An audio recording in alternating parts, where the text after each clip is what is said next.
اب آئیے ذرا سرکار علیہ السلام جب غزوات کا موقع آتا ہے، ذرا میں آپ کو پھر لے کے چلتا ہوں وہاں پر، تو آپ کے ذہن میں ہے غزوہ احد کا موقع؟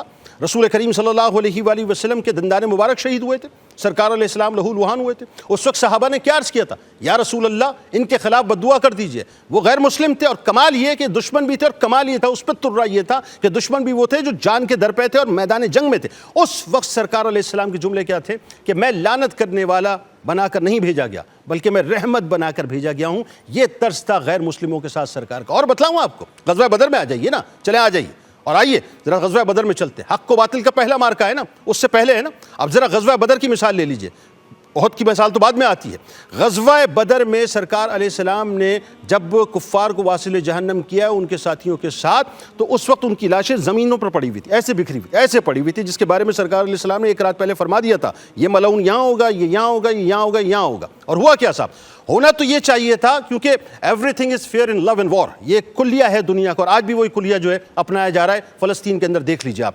لیکن سرکار علیہ السلام نے غیر مسلم دشمنوں جو کہ واصل جہنم کیے جا چکے ہیں ان کی باڈیز تک کی توقیر کی، کہ حکم دیا کہ ان کو کنویں کے اندر دفنا دیا جائے۔ اور بتلاؤں آپ کو، جو قیدی بنا کر لائے گئے تھے ان کے ساتھ کیا کیا گیا؟ آپ ذرا سوچیں نا، ان کی ذمہ داری جو ہے صحابہ کرام رضوان اللہ تعالیٰ علیہم اجمعین کو دی کہ اپنے اپنے گھروں کے اندر ان کو ٹھہراؤ اور ان کی خدمت کرنا، ان کو کھانا باقاعدگی سے دینا۔ تاریخ دان کہتے ہیں کہ قیدی خود نکل کے یہ کہتے تھے کہ یہ ان کے پاس کھانے کو نہیں ہوتا تھا، لیکن اس کے باوجود یہ اپنی روٹی ہمیں دیا کرتے تھے اور خود کھجوروں کو کھایا کرتے تھے۔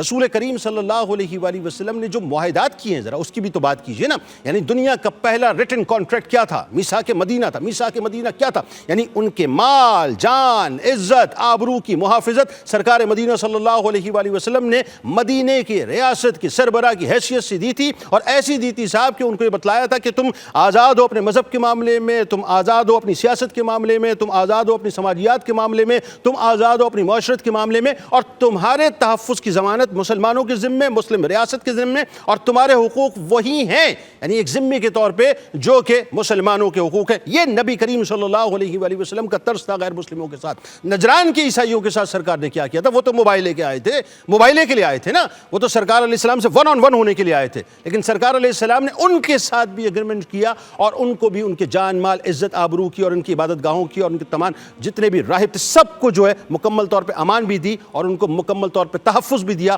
ان کو آزادی بھی دی۔